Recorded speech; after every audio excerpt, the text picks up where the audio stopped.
and welcome to Crimewatch. We're live and I am surrounded by top coppers from around the UK, all hoping that your call will help solve a major crime. Over here, we've got a team from Warwickshire CID investigating the abduction of a postman. He was tied up in his own van by a man, would you believe it, wearing a sheep's mask just like this. Here's what happened next.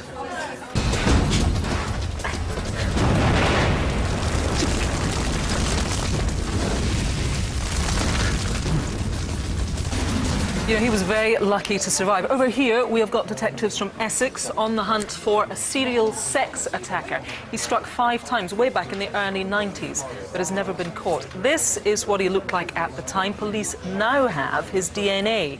All we need tonight is his name. Now, up here is Rav with his wall of most wanted. Evening, Rav. Evening.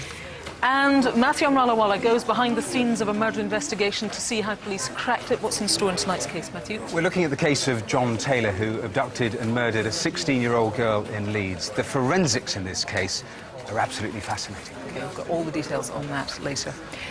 Women who work as prostitutes on the streets put themselves at risk every day. Now, of course, what they do is illegal, but it in no way justifies the horrific attack suffered by 2 women in Sheffield.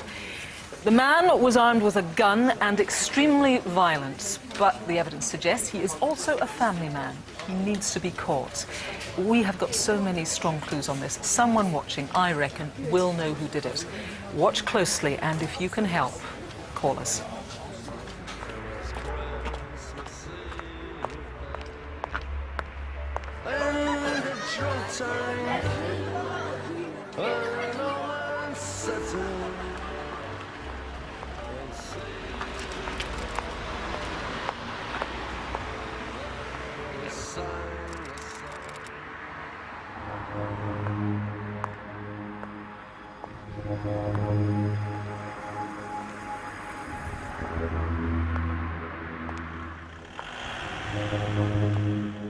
Business, love.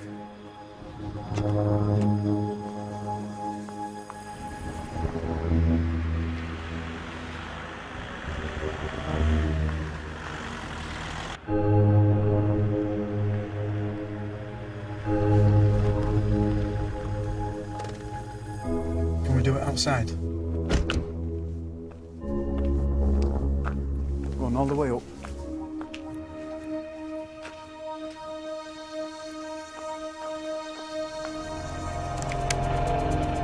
Strip. I said strip! No! Get away! Shit.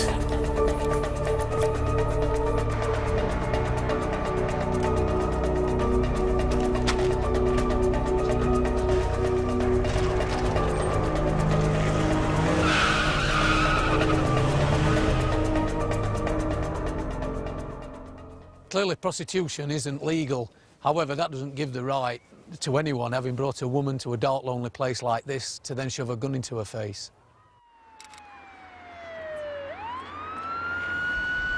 The victim acted instinctively and bravely and fortunately managed to escape, shaken but unharmed.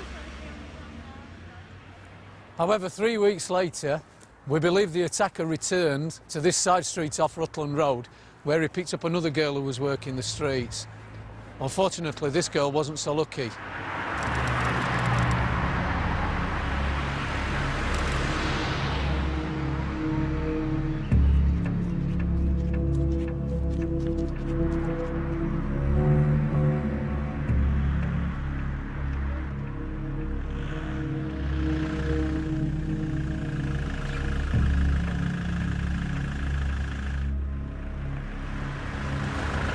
Business. Yeah, get in.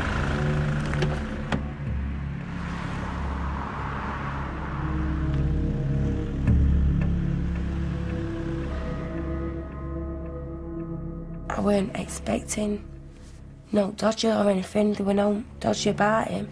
It just looked like a family man that had just finished work. You've been working? Earlier on, yeah. Looked like him and his family had been in car, been on a long day trip or something, and they just chucked the empty crisp packets and chocolate, empty pop bottles, just chucked on the floor.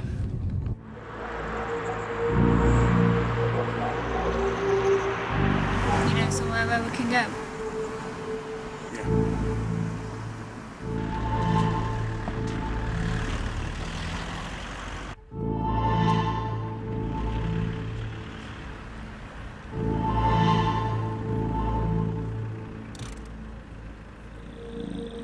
Can we do it outside? I don't want to do it in the car.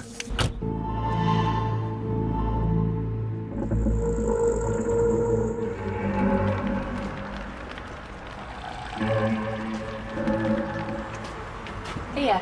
No, right to the end.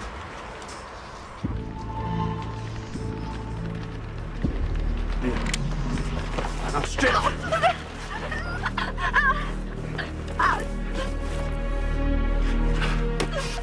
Why are you doing this? To stop you girls from working, stop you doing what you do. I haven't done anything. What have I done to you? You shouldn't be doing this. It's all your fault. Just don't hurt me. I've got kids. Please just don't hurt Shut me. up and strip. I thought I was going to die. I didn't know what was going to happen to me. I didn't know if I was going to see my family again. I was thinking about my kids. I just thought, let him do what he wants and get it on and done with quicker.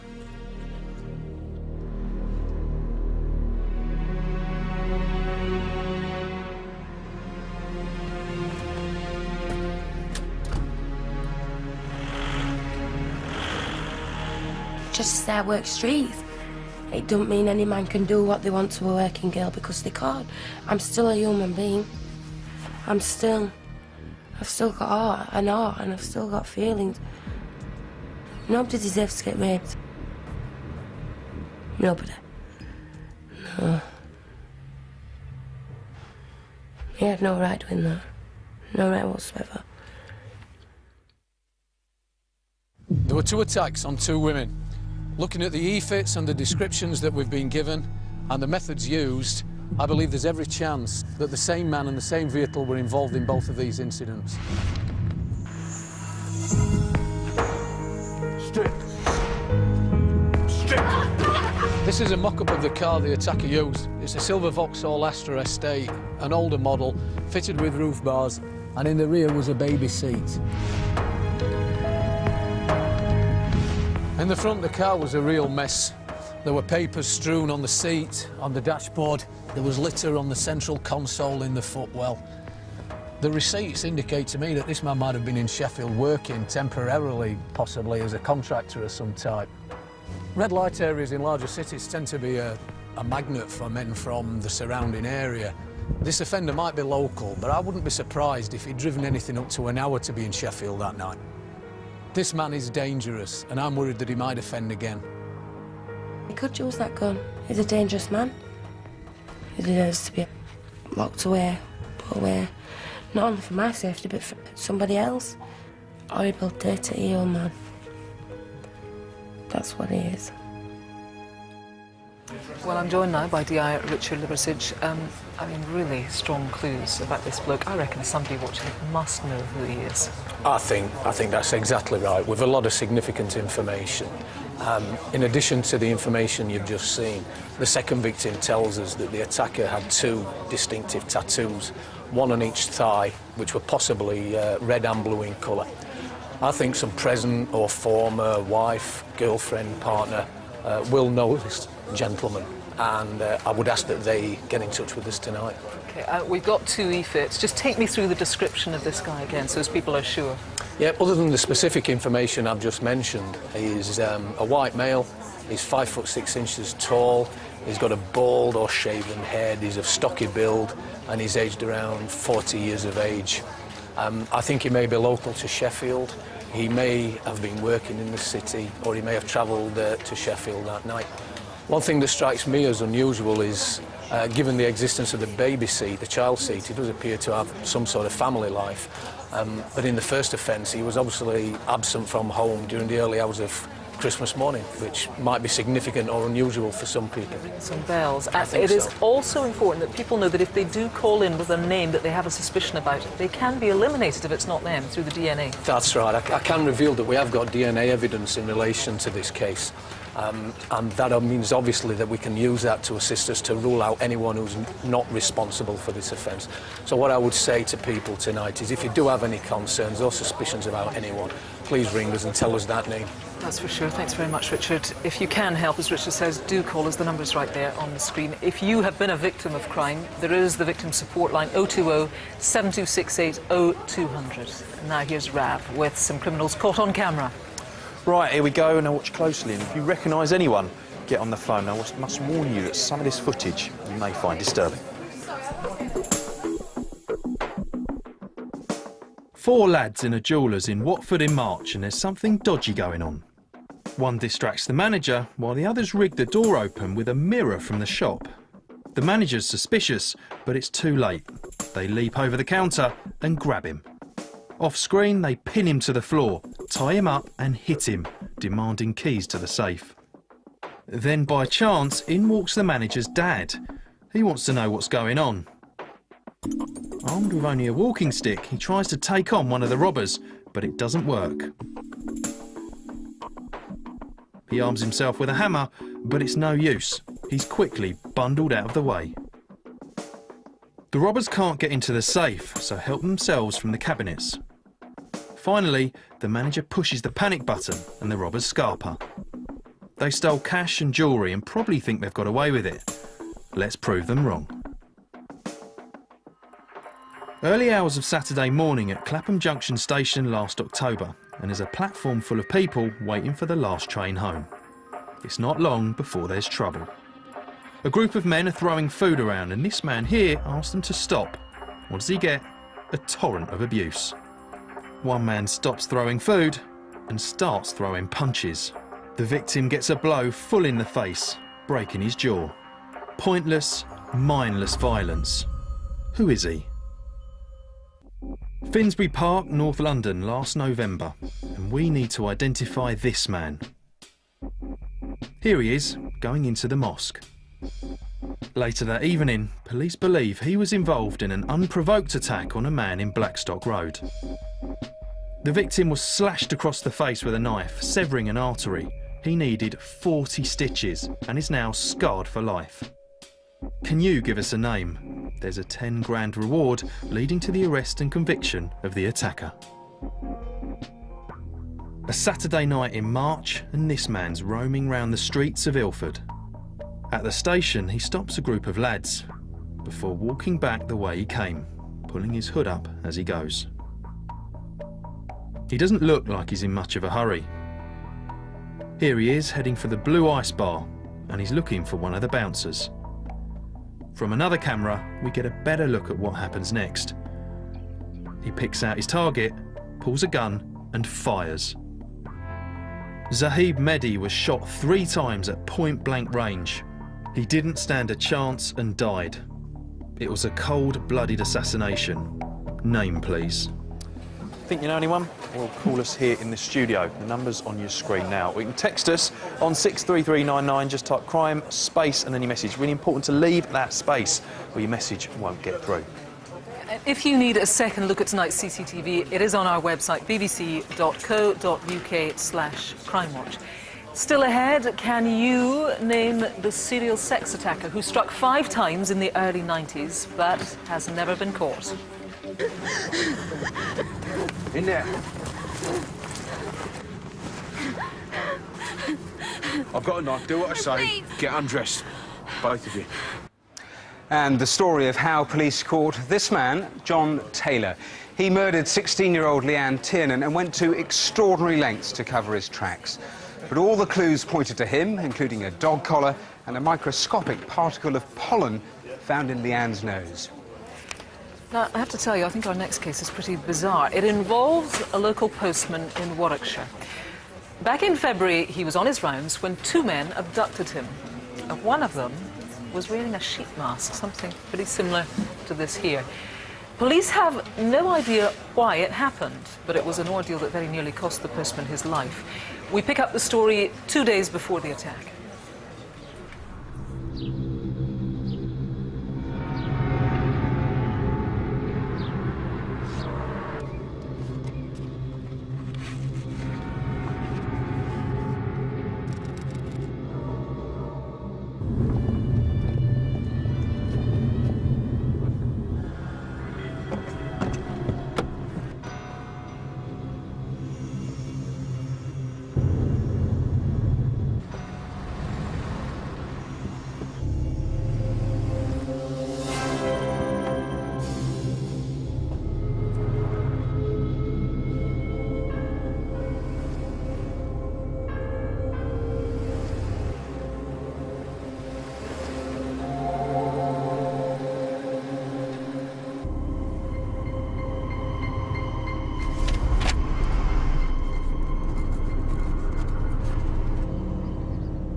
That was the first in a series of bizarre events witnessed by locals here in Wishaw, Warwickshire. Comedy mask, but the two blokes in the Mondeo were no jokers. What were they up to?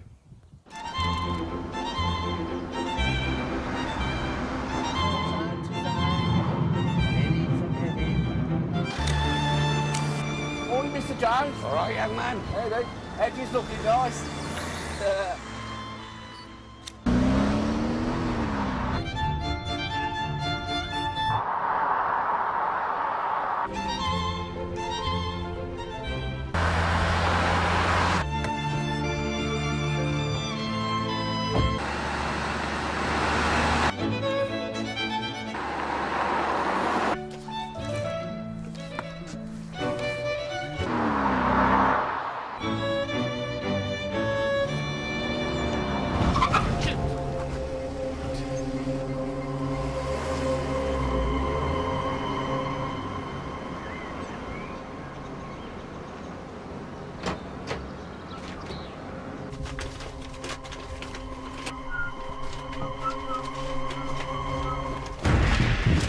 What are you doing? Shut up and get in there.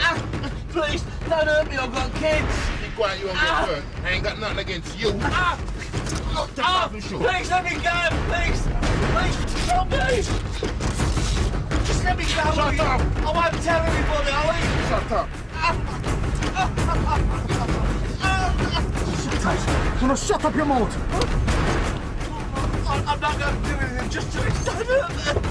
Don't make me tell you again, you know. Keep your mouth shut. The local postie bundled into the back of his own van by a man wearing a sheep's mask. You couldn't make it up, and it was witnessed by one of the locals. Well, I was here sitting having my cup of tea, and I hear some fracas outside. What are you doing? Shut up and get in there. And I shouted, what's going on there? Then I saw the back door of the van was open, and somebody was throwing something into the back of the van. I ran out here, ran to the gate. Dog was following me and barking. I thought he looked funny when I looked at him. His head looked funny, for a start, you know. Looked like a mongrel dog or something. The chap from the back of the van jumped in, and before he shut the door, his van was already going.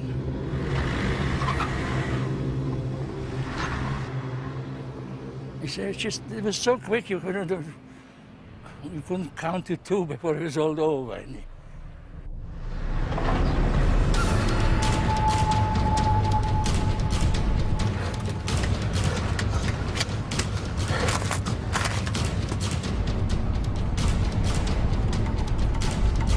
What time you hit me back at the depot?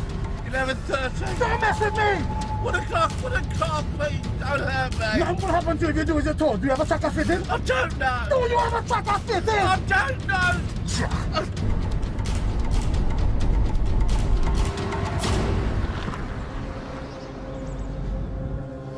Look out for the white van.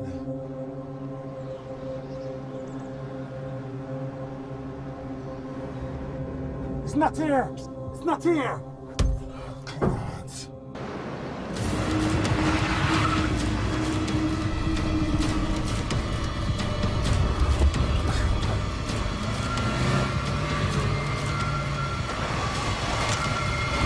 Yeah, look left, look right.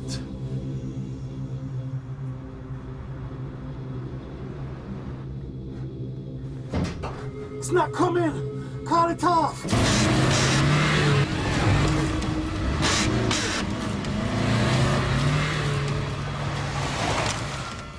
What's the story with the white van they were waiting for? And why hadn't it turned up?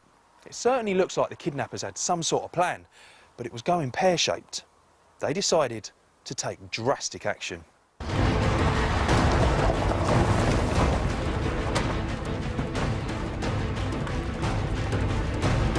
said if I was partying, he'd let me go. Let me out! Let me out! You better be quick then.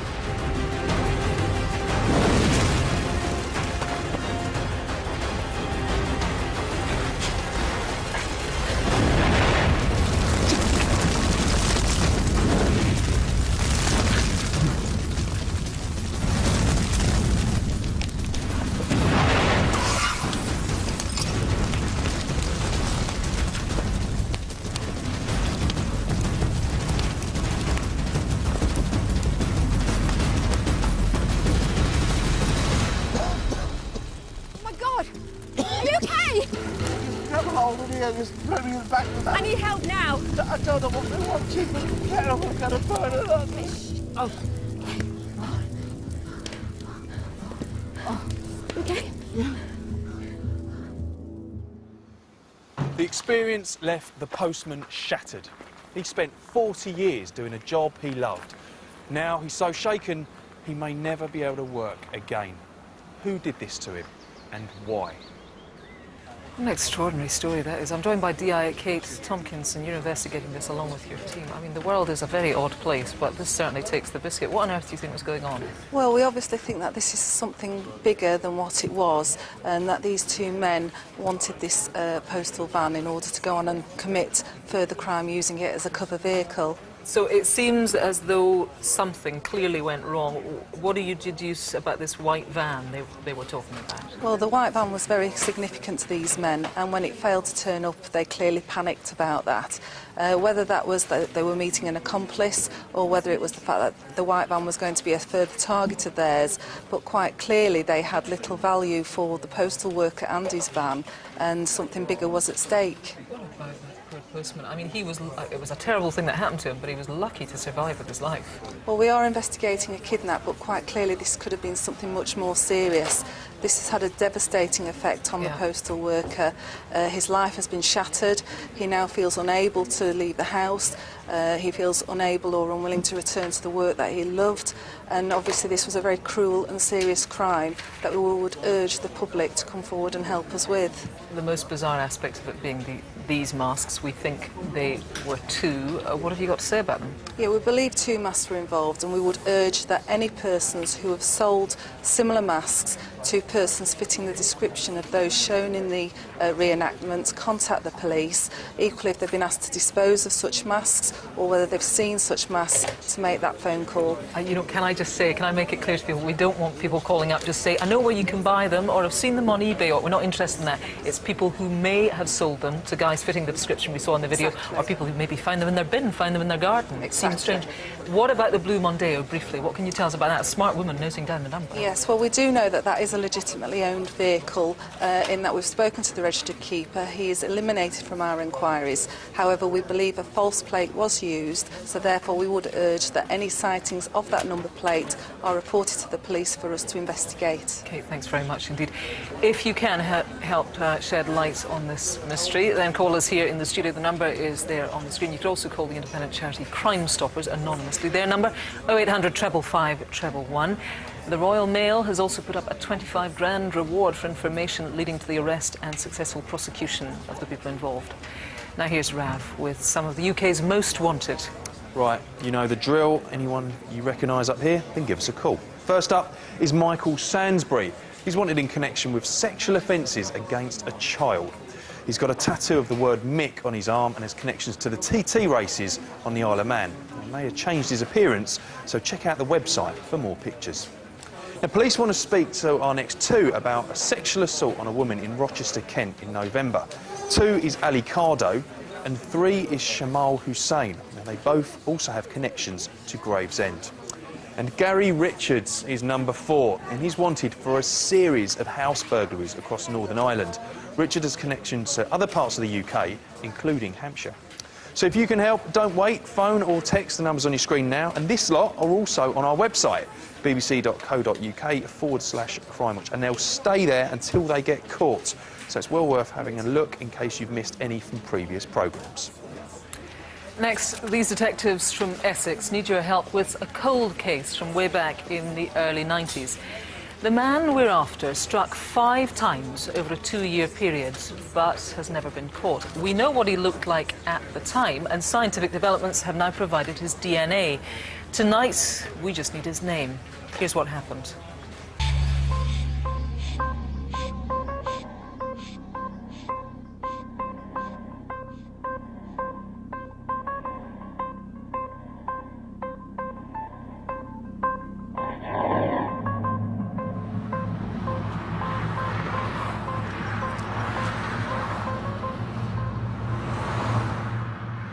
This is Mandeville Way in Leyden near Basildon, and it was here in 1990 that a serial sex attacker picked his first 2 victims.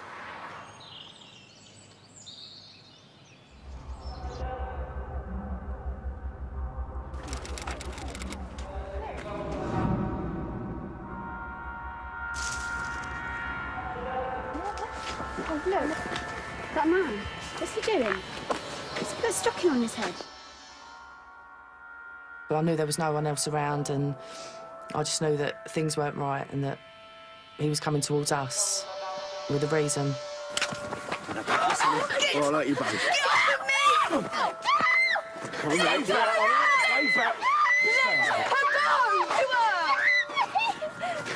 Even though one of the girls stood up to the offender, he still managed to sexually assault her friend. Leave her alone! Leave her! Later, the girls helped police with this e-fit.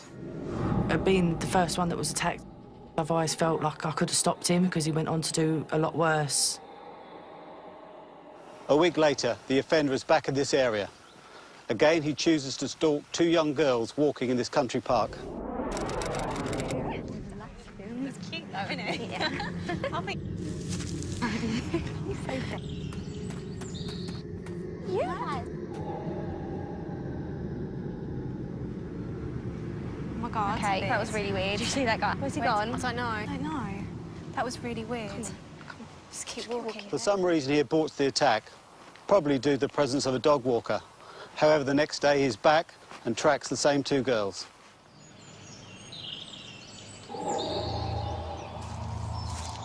Look, there's that guy we saw yesterday. Just keep walking, yeah? Where's he gone?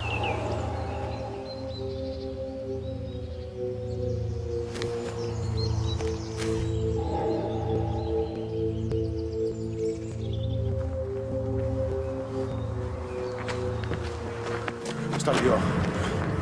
Don't move or scream. Come with me. Now, come with me. Now, in there. I realised what he might be going to do, but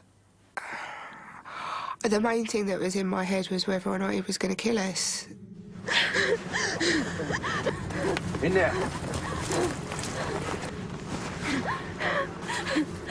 I've got a knife. Do what I say. Please. Get undressed. Both of you. When someone's got a knife to your throat, you sort of like put it in their hands. You don't want to sort of upset them in any way. Come on. Because, you know, you don't know what they're like as a person. They might just suddenly turn and we could both be dead.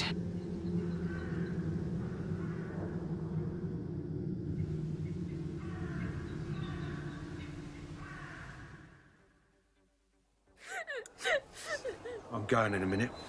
And remember, I've got a knife. I've also got a gun. You can't see my gun, but I've got one. And I'll use it if you try anything silly. All right? I'll shoot you. Yeah? It may not kill you, but it'll definitely hurt a lot. Remember, stay here for a while.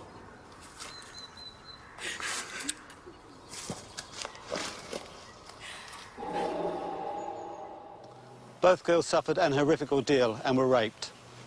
They were left bound. The offender was later seen running, unmasked, by a witness on a horse.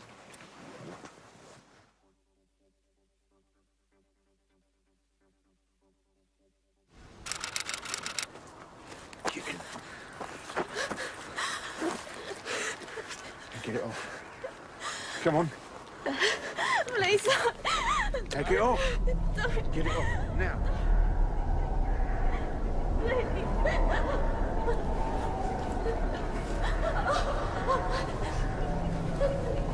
That young woman was violently raped. 14 months later, he's looking for another victim.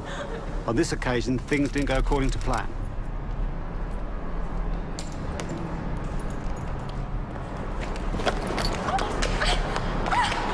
And we're in the woods. You won't get out.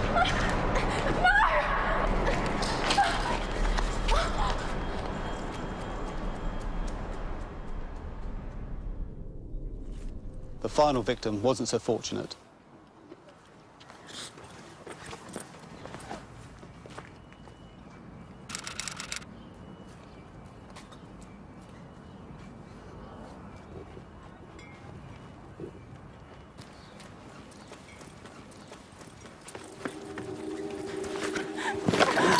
Or I'll kill you.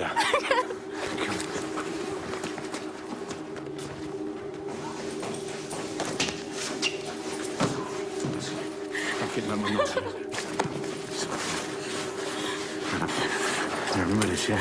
Take off your shoes. Get them off.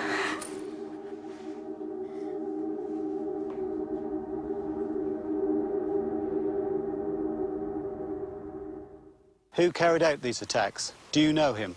If so, I'd urge you to call us tonight.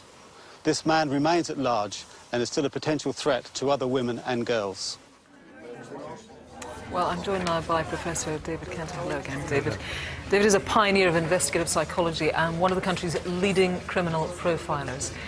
What does this series of attacks over 2 years tell us about the person who perpetrated them?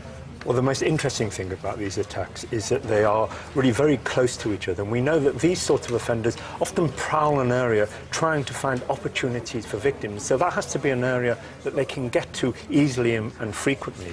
And so typically it's the place near where they live or have a job or know somebody, or usually where they live. What do you make of the fact that he asked his victims to strip? Well, he wants to control his victims.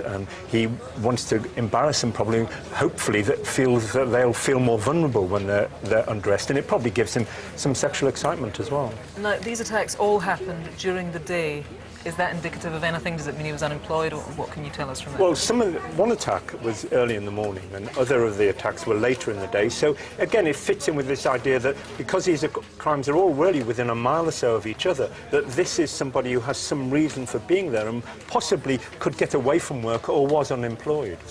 Now, the women all told us very specific things about the kind of language he used, and it was highly, I would say, highly instructive language. He was telling them all along the line what to do. Yes, he seemed to come out of a sort of an environment almost where he was used to himself being used. So it fits in with what we know about these sorts of offenders. They often have a criminal background, not necessarily for crimes associated with sex or violent crimes even, often burglary or theft. And so he may well have had some contact with the police in the past. Are you likely to be able to work out whether or not this man would have been in a relationship around about 1990, 1992? Well, obviously he's in his 40s now, so it's been a long time, and he could well be in a relationship now. But it is interesting that during the crimes, he did have a stocking over his head. Where did he get it from? And the way he dealt with the victims somehow implied that he was used to having relationships with women, possibly with younger women. So he could well have had a relationship in the 90s. Yeah, the police that I've been talking to looking into the case say they reckon now he's between, they're quite a broad spectrum, 35 and 55, they're saying they're looking for. Well, that's right. The victims gave his age of round about the early 20s, which is the typical age of people who carry out these sorts of assaults, and now it's 20 years on or so. What about women watching who might think there's things about that ring a bell? Would there be clues, personal clues to a woman who was living with this man or having a relationship with him as to whether or not he is likely to be the attacker? This sort of attacker, the interesting thing about him is he may not show signs very obviously of being such a nasty individual, because he wasn't especially really viciously violent to these women. He was only violent enough to control and frighten them. So a woman who knew a man who was very determined to be in control, who had possibly some sort of criminal history, but most crucially lived in this area or knew a lot about this particular area at the time of the assaults. David, it's always fascinating to talk to you. Thanks very much for coming in this evening. I mean, some of this might ring a bell with you. Is it someone you think you know? Remember, we are talking about Langdon in Essex. The attacks took place between early 1990 and 1992. At the time, the attacker looked something like this. He might have changed quite a lot since then, of course. A long time has passed.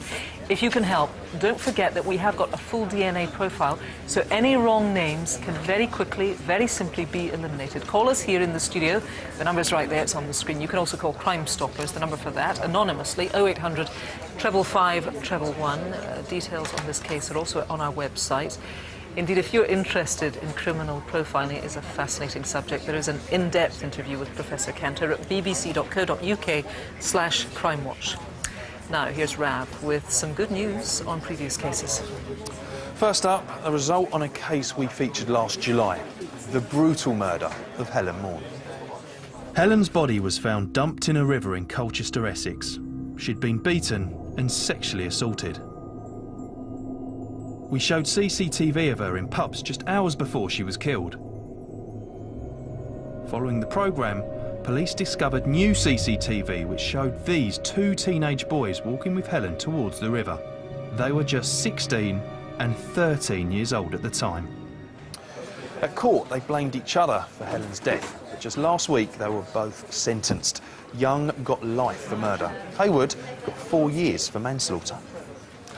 Well, 2 years ago, we reconstructed the murder of delivery driver Balbir Matharu. He spotted two thieves breaking into his van in East London. When he tried to stop them, they drove straight at him.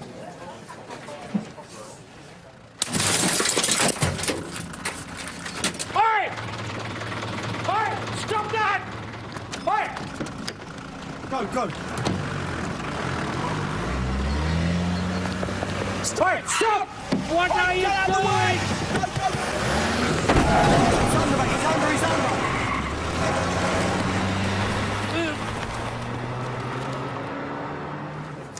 Balbir was dragged under the car for 40 metres and died from his injuries. Well, as a direct result of our appeal, these two men were arrested. They're Tommy and Albert Willett. Both were found guilty of murder and sentenced to life.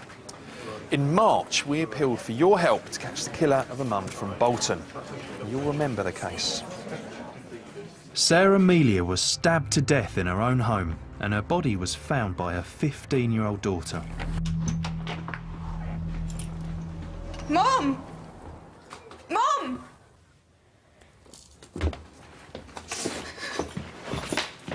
Someone please help me! Help me, please!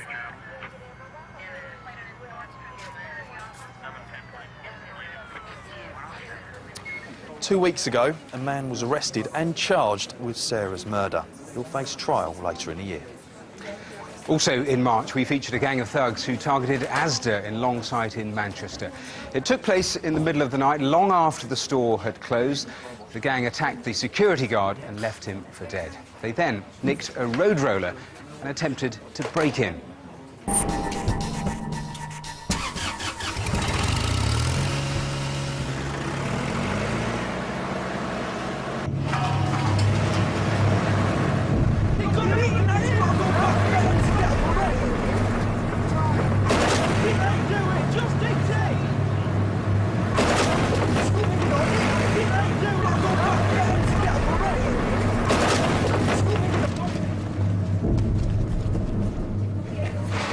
Well, 2 weeks ago, 4 people were arrested. We return now to a case that we featured exactly 2 years ago, the murder of a young Liverpool mum, Lucy Hargreaves. At the time of her death, she was at home watching TV. Her boyfriend, her daughter were upstairs asleep. In a moment, I'll be speaking to Lucy's aunt and uncle. But first, here's what happened.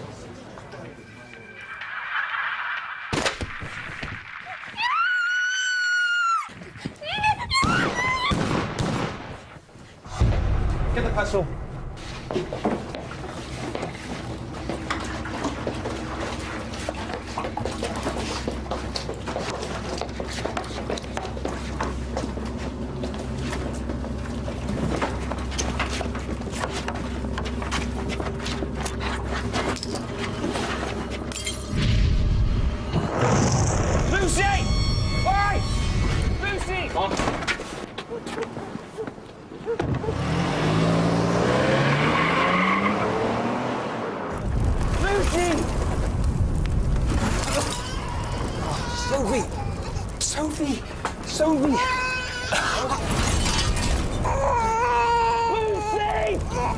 We're gonna have to jump it again, come on.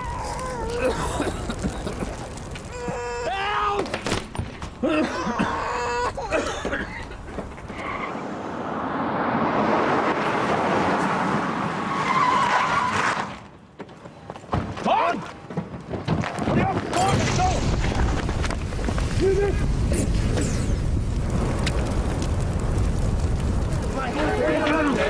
Come on, come on.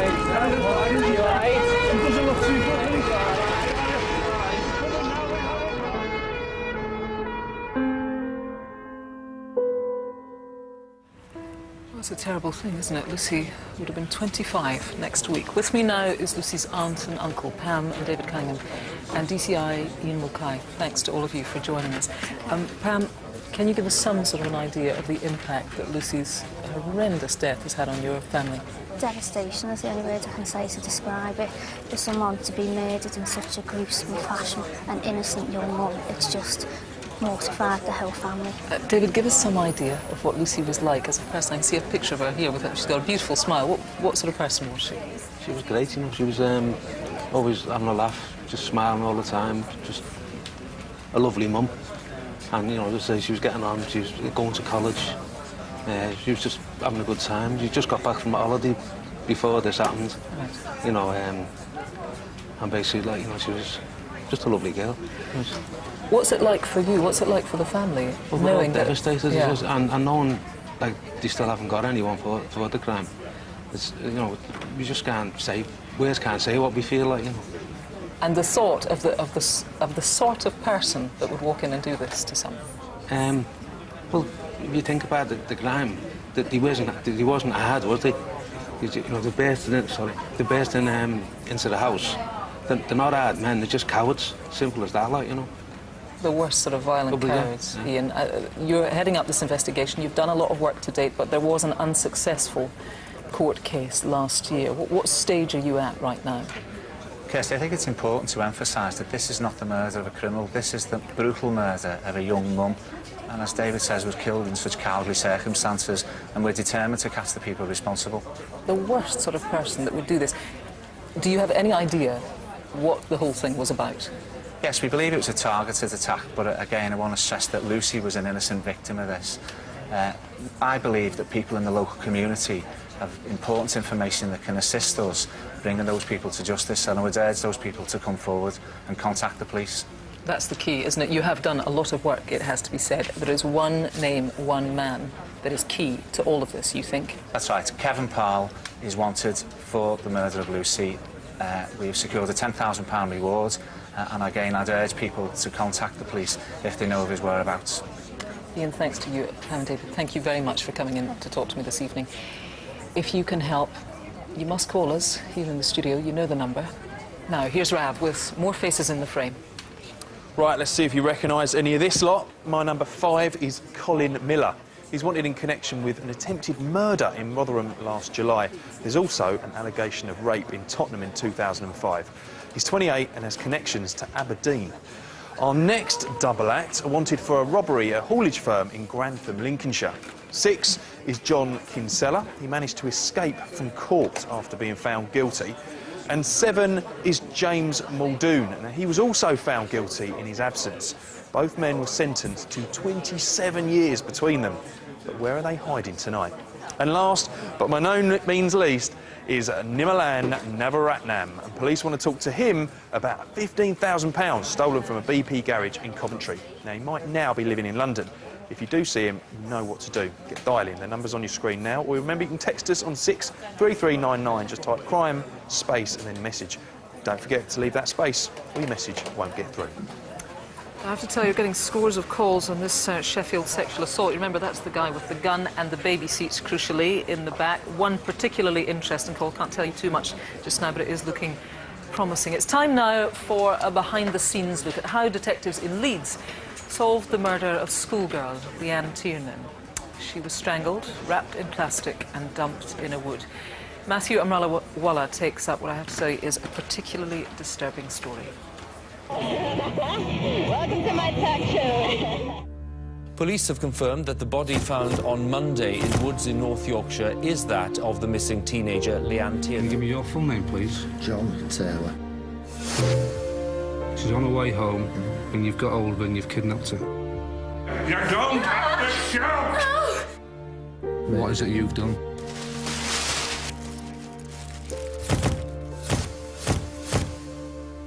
Killed Leanne. That was John Taylor, confessing to the murder of 16-year-old Leanne Tiernan. After a manhunt that lasted almost a year, police finally had their man. This is the story of how they caught him. John Taylor, a 44-year-old parcel force employee with no criminal record, lived within a mile of where Leanne was abducted. Neighbours knew him as the Pet Man. He was a keen poacher who kept the dead animals in his kitchen. Taylor didn't just kill animals. On the 26th of November 2000, he murdered Leanne. The man charged with heading up the investigation was Detective Chief Superintendent Chris Gregg. There was a lot of investigation that needed to be done in and around the Bramley area. We always thought the answer lay somewhere close to where Leanne had disappeared, and that turned out to be the case. It was the largest search West Yorkshire had ever seen. Over 1,000 properties were visited, canals were dredged, and rubbish collections were halted, while detectives hunted for any sign of Leanne. Police had little to go on, except for a man seen with a dog in the area close to where Leanne disappeared. He needed to be traced and eliminated. And today they issued an artist's impression of a man they believe may have been walking his dog in the Huffley Lane area of Bramley an hour before 6. Taylor was the man with the dog. Someone had seen him near the crime scene. He needed to throw police off the scent, and it seems he took drastic action.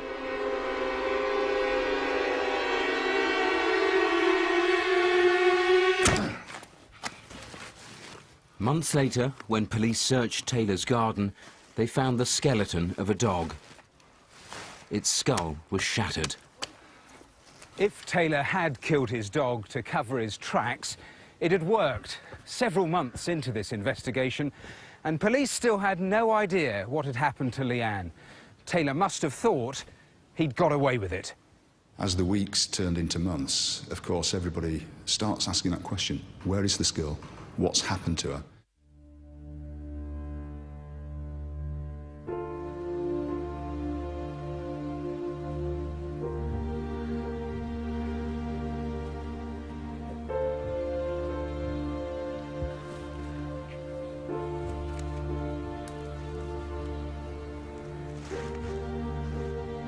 I remember when we got the report from North Yorkshire Police that a body had been found, I knew immediately it would be Leanne. I just instinctively knew it would be her.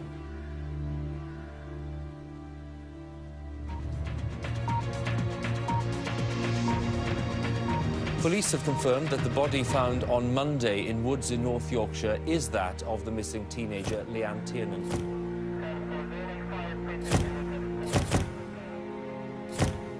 The body was wrapped in bin bags.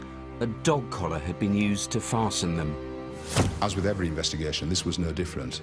You hope to get a quick breakthrough with DNA or fingerprints that can lead to the killer. That wasn't going to happen in this case. The lack of any DNA or fingerprint evidence was a serious setback for the investigation. Detectives regrouped and decided on a two-pronged strategy. First, a public appeal for the names of people with links to this place, Lindley Wood. We asked ourselves a question: why the killer had taken Leanne's body to Lindley Woods. And we came with the simple conclusion: it's because he must have known them, and known them pretty well. The public were extremely helpful, and the appeal generated hundreds of potential suspects. One of the names suggested was the poacher, John Taylor. Detectives also set to work on the dog collar found on Leanne's body. They contacted the manufacturer and then began to trace all of the 220 wholesalers that had sold the collars. We got to number 111 and had found nothing. Then number 112 was a mail order company in Liverpool. And when they checked the records for sales to anyone in Bramley or Leeds, there were 3 sales, but more importantly, one was to John Taylor. This was a major breakthrough. John Taylor's name had cropped up in this investigation on 2 separate occasions. He'd been named as a poacher that used these woods, and now police could prove he'd bought a dog collar found on Leanne's body. All the pieces started fitting into place for us from that point. We'd now got one name in the system twice. John Taylor was now the prime suspect, but police were going to need science to help prove he killed Leanne. The forensic science was a major part of this investigation, and you employed some very unusual experts. In this particular case, we had this expert in pollen analysis, and her expertise is essentially in finding out where people took their last breath, because when you're taking that last breath, the pollen goes into your nasal cavity and sticks there. Pollen is quite sticky stuff. And by looking at these sorts of samples, she was able to identify particular garden plants and also traces of soot from a bonfire. And when it finally came to looking at John Taylor's house, we were stood in the garden, and the expert pointed at one spot in the garden and said she was there. And the carpet fibres, they also turned out to be crucial, didn't they? That's right. I mean, during the post-mortem, one of our scientists, said stop. She could see a tuft of red fibres on the back of Leanne's jumper. And sure enough, when we pulled these off, there were distinctive red nylon carpet fibres. And so we thought, well, she's obviously been stored somewhere where there's been a red carpet. Taylor had tried to cover his tracks and even remove the carpets from his house. Now, when we came to John Taylor's house, all the carpets were gone. There was just floorboards in the house. But we're still able to find traces of these red fibres at the house and match them up to the ones on Leanne's back. Again, incredible, that level of detail, that important part of the jigsaw. I think in a sense it's classic forensic science in that it's these tiny traces that tell us so much about where the people have been. 10 months after Leanne disappeared, detectives had all they needed. John Taylor was arrested and charged with her murder. John Taylor was described as a sexual sadist by the judge who sentenced him. I would echo those thoughts. A 16-year-old girl was subjected to the most terrifying of ordeals at his hands. There was huge relief from everybody concerned that John Taylor had been finally taken off the streets.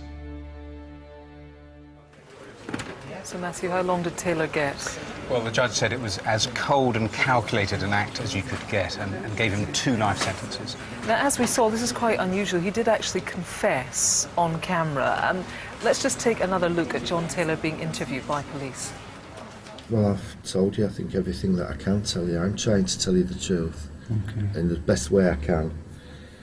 But I'm asking you still very mixed up, but I've told you that I've admitted it, so I don't see that I've anything to hide.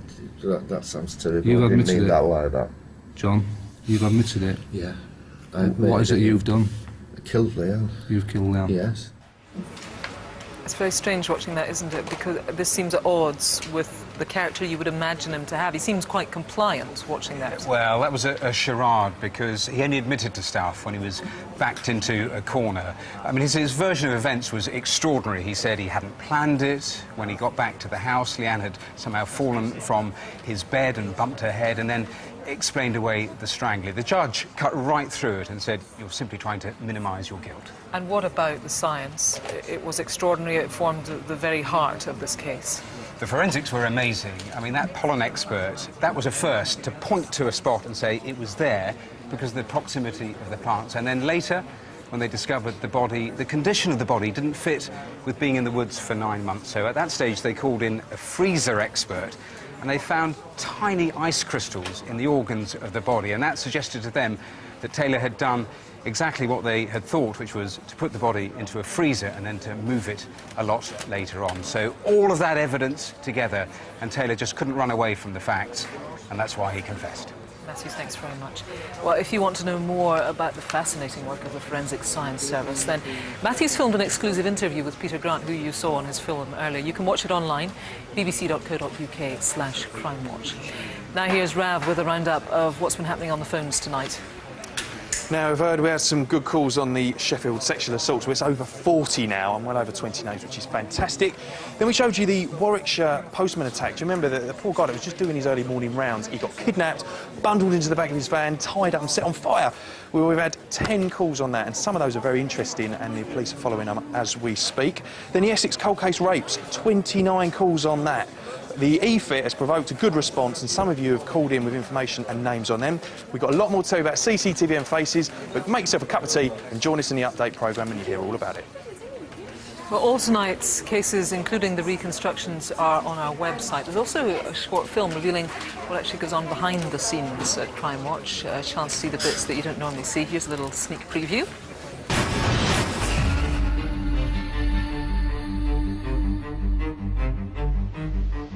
This bit is the bit where you think, why do I do this job again? Why am I going live to X million people? Everyone gets a little bit nervous, and if they say they've done it, they're not. Well, I'm very confident. We've got a very strong show. It's now about 3 minutes to transmission, so fingers crossed that some of these crims will be off the streets by the time we come off air at 10. 10, 9, 8. Well, you can see the film in full on our website. I'll be logging on. I haven't seen it. bbc.co.uk/crimewatch. Our phone lines are open until midnight tonight and from 7:30 tomorrow morning. Don't go away, though, because we are back after the news with a full update on what's been happening on the phones tonight. If you can help and you haven't called yet, then please do it now. It could all be down to you. I'm going to see you at 10:35. Do join me then. For now, though, bye-bye.